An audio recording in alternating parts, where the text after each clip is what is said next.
In your opinion, what are the main reasons that make it difficult, and specifically structural reasons, that make it difficult for certain segments of the Muslim communities in France to healthily assimilate in France?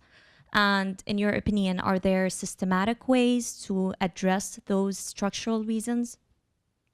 The quandary definitely is to be able to address, to engage a population so that it believes that what is common is more important than our differences.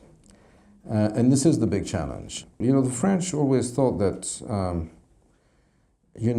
whatever your color, wherever you come from, whatever your religion, as long as you go to the French school, like the Palestra in Greek, in the Pericles era in 5th century BC, Athens, you share the values, then you're French, right? Like someone like me who's from Czech descent. I mean, I don't feel Czech at all.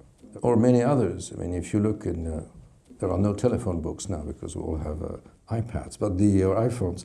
But when there were telephone books, you would turn the pages of Paris telephone books, and most of the names were not French. Kepels and others, right? Foreigners. And, but those people were totally assimilated at the time. But we had jobs. You know, you got education, you got a degree, you got a job. Now you're a school graduate, high school graduate or whatever, or college graduate, you have no job. And then you think that the know-how that the school gave you does not allow you to get into society and to have upward social mobility, to think of the future. And therefore, the values that are correlated with those know-hows are thrown away, just like the baby is thrown away with the bath's water.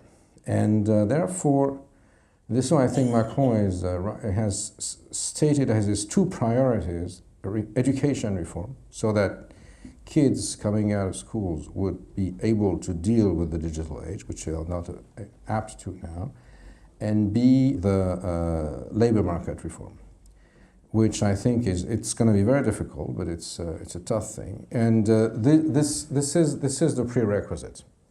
I mean, when you deal with de-radicalization, which is a very strange concept because people don't know what radicalization are. So what are you going to de-something which you don't know?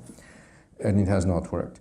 Well, you're dealing with the consequences. You have to address the consequences, but you have also to address the causes.